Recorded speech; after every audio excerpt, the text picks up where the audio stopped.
Hello बच्चों, चलिए प्रश्न को देखते हैं। प्रश्न है, यदि निम्न द्विघात समीकरणों के मूल्यों का अस्तित्व हो तो इन्हें पूर्ण वर्ग बनाने की विधि द्वारा ज्ञात कीजिए। तो वर्गमूल 2 x का वर्ग घटाव 3x घटाव 2 वर्गमूल 2 बराबर 0। प्रश्न में हमें दिया गया कि इसके जो मूल है उनका अस्तित्व विद्यमान है या नहीं है, यह सबसे पहले हमें ज्ञात करना है। यदि अस्तित्व विद्यमान है तो हमें इन्हें पूर्ण वर्ग बनाने की विधि द्वारा ज्ञात करना, अन्यथा उसे ज्ञात नहीं करना है। तो प्रश्न को आगे हल करें उससे पहले जो प्रश्न की मुख्य अवधारणा है उस पर विचार करते हैं।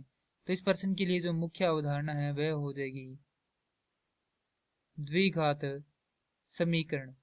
अर्थात हम यहाँ पर यह देखेंगे कि द्विघात समीकरण क्या होती है। तो वे समीकरण जो ax का वर्ग योग bx योग c बराबर 0 के रूप में हो, द्विघात समीकरण कहलाती है। अब समीकरण है हमारे पास वर्गमूल 2 x का वर्ग घटाव 3x घटाव 2 वर्गमूल 2 बराबर 0। अब हमारे पास जो द्विघात समीकरण है उसमें a बराबर भी नहीं होना चाहिए किसके, 0 के, क्योंकि यदि a बराबर 0 होगा तो हमारे पास ये द्विघात समीकरण नहीं रहेगी।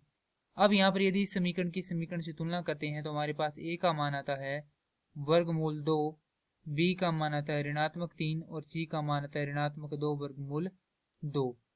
तो जैसा कि हम विभक्तर से जानते हैं कि d बराबर होता है b का वर्ग घटाव 4ac, तो मान रख देंगे तो d बराबर हो जाएगा b का वर्ग अर्थात ऋणात्मक 3 का वर्ग घटाव 4 गुना में a है वर्गमूल 2 गुना में c है ऋणात्मक 2 वर्गमूल 2। हल करेंगे तो d बराबर यहाँ पर आ जाएगा 9 घटाव, माफ कीजिए योग, क्योंकि ऋणात्मक और ऋणात्मक क्या हो जाएगा, धनात्मक हो जाएगा, 4 गुना में 2 गुना में 2। तो d बराबर 9 योग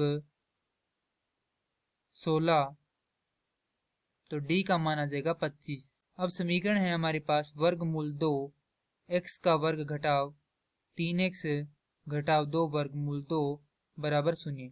और चूंकि हम जानते हैं कि d क्या है, यहाँ पर 0 से बड़ा है, तो यहाँ पर जो इसके मूल है वह क्या होंगे, वास्तविक होंगे और साथ ही में भिन्न भी।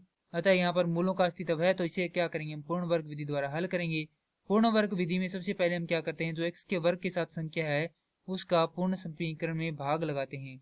तो भाग लगाएंगे तो हमारे पास समीकरण प्राप्त होगी x का वर्ग घटाव 3 बटा वर्गमूल 2x घटाव 2 बराबर 0। उसके बाद जो अचर राशि उसको क्या कर देते हैं, इधर ले आते हैं, अर्थात उसका पक्षांतरण कर देते हैं। x का वर्ग घटाव 3 बटा वर्गमूल 2 x बराबर 2।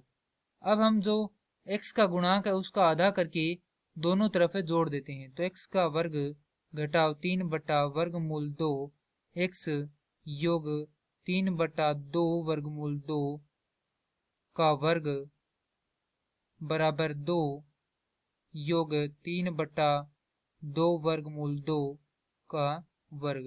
तो हमारे पास ये क्या हो जाएगी, एक सरल समीकरण प्राप्त हो जाएगी जो कि इस प्रकार से x घटाव 3 बटा वर्गमूल 2, माफ कीजिए 2 वर्गमूल 2 का वर्ग बराबर 2 योग 9 बटा 8, x घटाव 3 बटा 2 वर्गमूल 2 का वर्ग बराबर हो जाएगा, लघुत्तम लेकर हल करेंगे तो हमारे पास यहाँ पर आ जाएगा 25 बटा 8। तो दोनों तरफ वर्गमूल करने पर, यदि हम दोनों तरफ वर्गमूल करते हैं तो हमारे पास मान आएगा x घटाव 3 बटा 2 वर्गमूल 2 बराबर 5 बटा 2 वर्गमूल 2, और वो भी किसका, धनात्मक और ऋणात्मक दोनों का।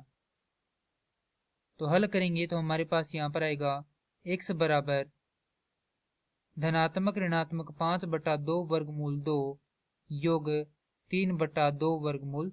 अब यहाँ पर एक बार धन चिन्ह लेंगे और एक बार क्या लेंगे, ऋण चिन्ह लेंगे। तो धन चिन्ह लेने पर x बराबर प्राप्त होगा 5 बटा 2 वर्गमूल 2 योग 3 बटा 2 वर्गमूल 2। तो x बराबर यहाँ से हमारे पास आ जाएगा 8 बटा 2 वर्गमूल 2। तो x बराबर प्राप्त होगा 2 वर्गमूल 2, क्योंकि यहाँ से 2 वर्गमूल 2 से 8 को काटेंगे तो हमें प्राप्त होगा 2 वर्गमूल 2।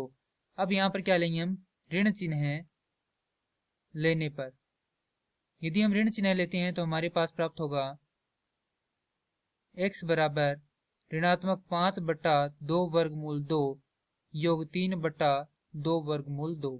तो x का मान आ जाएगा यहाँ से ऋणात्मक 2/2 वर्गमूल 2। तो हल करेंगे तो हमारे पास आएगा 1/ऋणात्मक का वर्गमूल 2। तो हमारे पास x के यहाँ पर दो मान आ चुके हैं जो कि हमने पूर्ण वर्ग बनाकर समीकरण को हल किए हैं, और यही क्या है समीकरण के हल है। मैं आशा करता हूँ कि यह प्रश्न आपको समझ में आया होगा। धन्यवाद।